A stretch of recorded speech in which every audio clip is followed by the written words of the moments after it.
Hello दोस्तों, हमारे YouTube channel बंदेवी study में आपका स्वागत है। आज हम आपके लिए यहाँ Indian army Agniveer all trade से संबंधित टोटल 30 प्रश्नों को लेकर आया हूँ, जो 15 सामान्य ज्ञान यानी जीके और 15 सामान्य विज्ञान यानी कि जीएस रहने वाले हैं। तो आप अगर इंडियन आर्मी की तैयारी कर रहे हैं तो सबसे पहले आप हमारे चैनल को सब्सक्राइब कर लीजिए और इस वीडियो में लास्ट तक ज़रूर बने रहिए। मैं उन्हीं 30 प्रश्नों को लेकर आया हूं जो आपके इंडियन आर्मी के एग्ज़ाम में पिछली बार कई परीक्षाओं में पूछे गए हैं और जो 30 जून से लेकर 10 जुलाई के बीच में एग्ज़ाम होने वाला है, उसमें पूछे जाने की 100% संभावना है। तो चलिए शुरू करते हैं। मैं इस वीडियो में केवल आपको क्वेश्चन पढ़ूंगा और आंसर का ट्रिक कर दूंगा। अगर आपको लगेगा कि मैं क्वेश्चन का आंसर जल्दी ट्रिक कर रहा हूं, तो आप हमारे वीडियो को क्लोज करके या फिर दोबारा भी देख सकते हैं। यह वीडियो यूट्यूब पर ही बंदेवी स्टडी पर ही पड़ी रहेगी। तो चलिए शुरू करते हैं। हमारा प्रश्न संख्या 1 है, भारत छोड़ो आंदोलन की शुरुआत कब और कहां से हुई थी? तो भारत छोड़ो आंदोलन कब और कहां से हुई थी? तो सबसे पहले यह महात्मा गांधी जी के द्वारा शुरू किया गया आंदोलन था और यह सन 8 अगस्त 1942, जो 8 अगस्त है सन 1942 में शुरू किया गया था और मुंबई से। इस प्रश्न का उत्तर हमारा ऑप्शन ए होगा। 8 अगस्त सन 1942 को मुंबई से भारत छोड़ो आंदोलन महात्मा गांधी जी के नेतृत्व में शुरू हुआ था। प्रश्न संख्या 2, महावीर स्वामी किस धर्म के 24वें तीर्थंकर थे? तो महावीर स्वामी जो किस धर्म से संबंधित हैं? तो वह हमारे जैन धर्म से संबंधित हैं।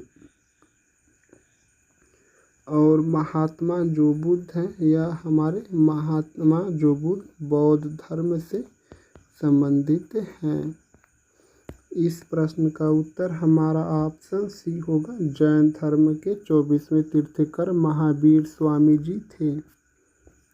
प्रश्न संख्या 3, भारतीय संसद में धन विधेयक पर अंतिम निर्णय कौन करता है?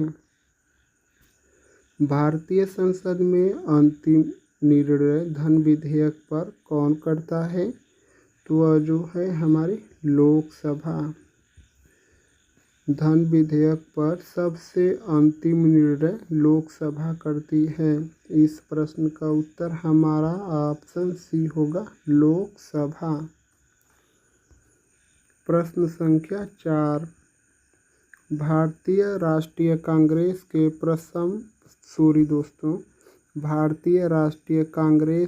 प्रथम मुस्लिम अध्यक्ष कौन थे? भारतीय राष्ट्रीय कांग्रेस की स्थापना सन 1885 में मुंबई में की गई थी और इसके प्रथम अध्यक्ष व्योमेश चंद्र बनर्जी जी थे और इसके जो प्रथम मुस्लिम अध्यक्ष थे वह थे हमारे बदरुद्दीन तैयब जी। इस प्रश्न का उत्तर हमारा ऑप्शन बी होगा, बदरुद्दीन तैयब जी। प्रश्न संख्या 5, किस भारतीय राज्य में सूर्य मंदिर कोणार्क स्थित है? तो यह प्रश्न ना जाने कितनी बार इंडियन आर्मी के एग्ज़ाम में और किसी भी गवर्नमेंट एग्ज़ाम में पूछता है, हर बार। तो कौन सा किस राज्य में सूर्य मंदिर कोणार्क स्थित है? तो वह हमारा उड़ीसा राज्य में सूर्य मंदिर हमारा कोणार्क स्थित है। इस प्रश्न का उत्तर हमारा ऑप्शन ए होगा, उड़ीसा। प्रश्न संख्या 6, विश्व का सबसे बड़ा महासागर कौन सा है? तो विश्व का सबसे जो बड़ा महासागर है वह है प्रशांत महासागर। विश्व का सबसे बड़ा महासागर प्रशांत महासागर है। इस प्रश्न का उत्तर हमारा ऑप्शन डी होगा, प्रशांत महासागर। प्रश्न संख्या 7, सार्क संगठन की स्थापना कब हुई थी? यानी कि सार्क संगठन की स्थापना किस वर्ष हुई थी?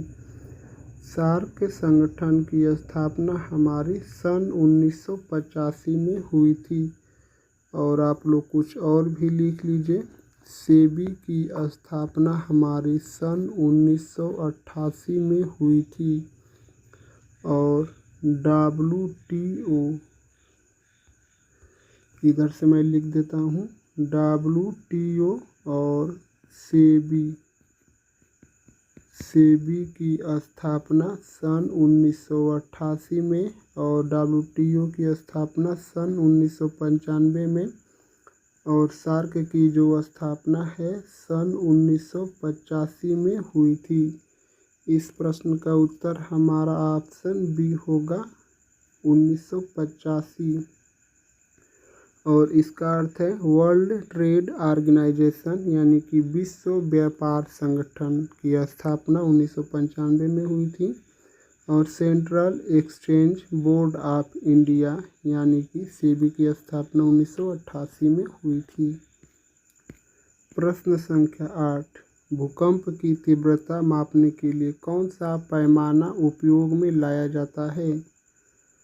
तो भूकंप की तीव्रता मापने के लिए कौन सा पैमाना उपयोग में लाया जाता है? तो वह हमारी रिएक्टर स्केल यानी कि रिएक्टर पैमाना हमारा भूकंप की तीव्रता मापने में प्रयोग किया जाता है। इस प्रश्न का उत्तर हमारा ऑप्शन सी होगा, बैरोमीटर से वायुमंडलीय दाब को मापा जाता है।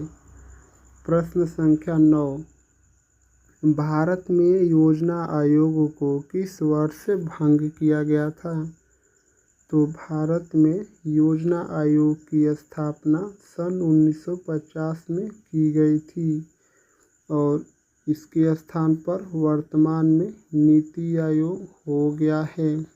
और यह जो योजना आयोग के स्थान पर नीति आयोग की स्थापना सन 1 जनवरी 2015 में हुई थी। इस प्रश्न का उत्तर हमारा ऑप्शन सी होगा, 2015 में। प्रश्न संख्या 10, किस सुल्तान ने दिल्ली में श्रीनगर बसाया था? वह कौन सुल्तान था जिसने दिल्ली में श्रीनगर बसाया था? तो वह जो था हमारा अलाउद्दीन खिलजी। दिल्ली में श्रीनगर बसाने वाला अलाउद्दीन खिलजी था हमारा ऑप्शन सी। प्रश्न संख्या 11, किस शासक ने हजार खंबा मस्जिद का निर्माण करवाया? वह कौन सा शासक था जिसने हजार खंबा मस्जिद का निर्माण करवाया था? तो वह था हमारा इल्तुतमिश। इल्तुतमिश ने हजार खंबा मस्जिद का निर्माण करवाया था। इस प्रश्न का उत्तर हमारा ऑप्शन बी होगा, इल्तुतमिश। प्रश्न संख्या 12, राष्ट्रीय आय का सर्वप्रथम वैज्ञानिक मापन किसने किया था? राष्ट्रीय आय का सर्वप्रथम वैज्ञानिक मापन किसने किया था? तो वह थे हमारे दादा भाई नौरोजी। दादा भाई नौरोजी ने। इस प्रश्न का उत्तर हमारा ऑप्शन बी होगा, दादा भाई नौरोजी। प्रश्न संख्या 13, भारत का लोकसभा चुनाव कितने वर्षों में एक बार होता है? तो लोकसभा का जो चुनाव होता है वह प्रत्येक 5 वर्ष के बाद होता है। लोकसभा का चुनाव हमारा प्रत्येक 5 वर्षों के बाद होता है। इस प्रश्न का उत्तर हमारा ऑप्शन सी होगा, 5 वर्ष। प्रश्न संख्या 14, ह्वेनसांग भारत किस शासक के समय आया था? ह्वेनसांग भारत किस शासक के समय आया था? तो ह्वेनसांग हमारे हर्षवर्धन के समय आया था। इस प्रश्न का जो उत्तर होगा वह हमारा ऑप्शन सी होगा, ह्वेनसांग हर्षवर्धन के शासनकाल में भारत आया था। प्रश्न संख्या 15 शून्य जीरो की खोज किसने की थी? तो शून्य यह जो है जीरो की खोज किसने की थी? तो वह जो थे हमारे आर्यभट्ट। शून्य या जीरो की खोज हमारे आर्यभट्ट ने की थी। इस प्रश्न का उत्तर हमारा ऑप्शन बी होगा आर्यभट्ट। और सप्तशती की स्थापना वराहमिहिर ने की थी। तो हमारे 15 सामान्य ज्ञान के प्रश्न समाप्त हो चुके हैं। तो अब चलिए 15 सामान्य विज्ञान के प्रश्नों को देखते हैं। हमारा प्रश्न संख्या 16 है। दूध में उपस्थित मुख्य शर्करा शुगर कौन सी होती है? तो दूध में उपस्थित मुख्य शर्करा या शुगर कौन सी होती है? तो दूध में उपस्थित मुख्य रूप से शुगर जो है वह लैक्टोज होती है। इस प्रश्न का उत्तर हमारा ऑप्शन डी होगा लैक्टोज। प्रश्न संख्या 17 प्रकाश का वेग सबसे अधिक किस माध्यम में होता है? तो प्रकाश का वेग जो है सबसे अधिक 3×10⁸ मीटर प्रति सेकेंड होता है और वो भी निर्वात या वैक्यूम में। इस प्रश्न का उत्तर हमारा ऑप्शन सी होगा निर्वात या वैक्यूम में प्रकाश की चाल 3×10⁸ मीटर प्रति सेकेंड होती है।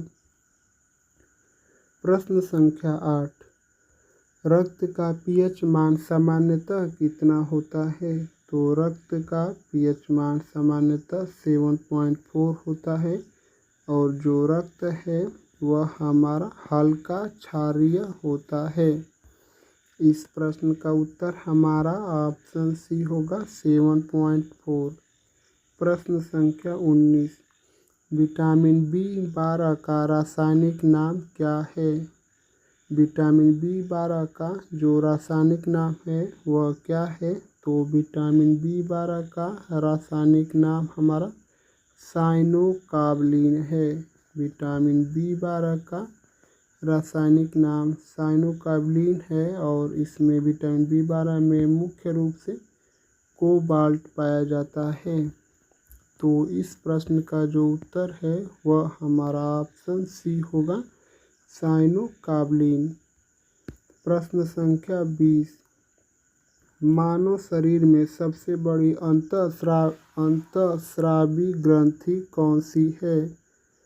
तो मानव शरीर में सबसे बड़ी अंतःस्रावी ग्रंथि कौन सी है? तो मानव शरीर में जो सबसे बड़ी अंतःस्रावी ग्रंथि है वह हमारी थायराइड ग्रंथि है। तो इस जो प्रश्न का उत्तर होगा वह हमारा ऑप्शन बी होगा थायराइड। प्रश्न संख्या 21 परमाणु बम किस सिद्धांत पर कार्य करता है? तो परमाणु बम हमारा नाभिकीय विखंडन के सिद्धांत पर कार्य करता है और जो सूर्य पर और हाइड्रोजन बम में नाभिकीय संलयन क्रिया होती है। सूर्य पर और हाइड्रोजन बम में नाभिकीय संलयन क्रिया होती है और हमारा परमाणु बम में नाभिकीय विखंडन क्रिया होती है। इस प्रश्न का उत्तर हमारा ऑप्शन बी होगा नाभिकीय विखंडन। प्रश्न संख्या 22 साउंड वेव ध्वनि तरंग किस प्रकार की तरंग है? तो जो ध्वनि तरंग है यह हमारी अनुदैर्ध्य ध्वनि तरंग एक अनुदैर्ध्य यांत्रिक तरंग होती है। ध्वनि तरंग हमारी एक प्रकार की अनुदैर्ध्य यांत्रिक तरंग होती है। यानी कि इस प्रश्न का उत्तर हमारा अनुदैर्ध्य तरंग यांत्रिक तरंग यानी कि इस प्रश्न का उत्तर हमारा ऑप्शन सी होगा केवल ए और सी। प्रश्न संख्या 23 किस विज्ञानविद ने जीवाणु सिद्धांत का प्रतिपादन किया था? वह कौन सा विज्ञानविद था जिसने जीवाणु सिद्धांत का प्रतिपादन किया था? तो वह थे हमारे लुई पाश्चर। Louis Pasteur. इस जो प्रश्न का उत्तर है वह हमारा ऑप्शन सी होगा, लुई पाश्चर। प्रश्न संख्या 24। मानव शरीर में कुल कितनी पसलियाँ होती है? तो मानव शरीर में कुल पसलियों की संख्या कितनी होती है? तो मानव शरीर में कुल 12 जोड़ी पसलियाँ होती हैं। इस प्रश्न का उत्तर हमारा ऑप्शन बी होगा, 12 जोड़ियाँ। प्रश्न संख्या 25। विद्युत धारा को मापने वाला उपकरण कौन सा है? तो विद्युत धारा जो है हमारी वह अमीटर से मापी जाती है। इस प्रश्न का उत्तर हमारा ऑप्शन सी होगा, अमीटर। प्रश्न संख्या 26। पानी का घनत्व अधिकतम कब होता है? पानी का घनत्व या डेंसिटी अधिकतम कब होता है? तो पानी का अधिकतम घनत्व 4 डिग्री सेंटीग्रेड या सेल्सियस पर होता है। इस प्रश्न का उत्तर हमारा ऑप्शन बी होगा, 4 डिग्री सेल्सियस पर। प्रश्न संख्या 27। पृथ्वी का चुंबकीय क्षेत्र किसके कारण होता है? तो पृथ्वी का चुंबकीय क्षेत्र किसके कारण होता है? तो वह जो है हमारा पृथ्वी के तरल लोहे कोर में धाराएं के कारण। पृथ्वी के तरल में लोहे के कोर में धाराओं के कारण पृथ्वी का चुंबकीय क्षेत्र होता है। इस प्रश्न का उत्तर हमारा ऑप्शन सी होगा। प्रश्न संख्या 28। डीएनए और आरएनए में कौन सा शुगर पाया जाता है? तो डीएनए का पूरा नाम डीऑक्सीराइबो न्यूक्लिक एसिड होता है। आरएनए का पूरा नाम राइबो न्यूक्लिक एसिड होता है। तो इस जो प्रश्न का उत्तर होगा वह हमारा मुख्य रूप से डीएनए में डीऑक्सीराइबोज होता है और आरएनए में राइबोज होता है। इस जो प्रश्न का उत्तर है वह हमारा ऑप्शन बी होगा, डीएनए में डीऑक्सीराइबोज होता है और आरएनए में राइबोज होता है। और जो हमारी अरहर की दाल है इसमें मुख्य रूप से राइजोबियम पाया जाता है। प्रश्न संख्या 29। सबसे हल्की गैस कौन सी है? तो सबसे हल्की गैस हमारी हाइड्रोजन गैस है। सबसे हल्की गैस हाइड्रोजन गैस है। इस प्रश्न का उत्तर हमारा ऑप्शन डी होगा, हाइड्रोजन। प्रश्न संख्या 30 और आज के प्रैक्टिस सेट का हमारा लास्ट क्वेश्चन है। मनुष्य के मस्तिष्क में कुल कितनी जोड़ी नसें होती हैं? मनुष्य के मस्तिष्क में कुल कितनी जोड़ी नसें होती हैं? तो इस जो प्रश्न का उत्तर है वह आप लोगों को कमेंट में बताना है। देखते हैं कितने लोग इस प्रश्न का उत्तर कमेंट करके बता पाते हैं। अगर दोस्त आप हमारे चैनल पर पहली बार आए हैं तो सबसे पहले आप हमारे चैनल को सब्सक्राइब कर लीजिए। वीडियो को लाइक करना मत भूलना दोस्तों। और आप यह भी कमेंट करके बताइए कि इन सभी जो 30 प्रश्नों को मैं लेकर आया था, इन सभी 30 प्रश्नों में से आपको कितने प्रश्नों का जवाब सही पता था। आप लोग का बहुत बहुत धन्यवाद दोस्तों।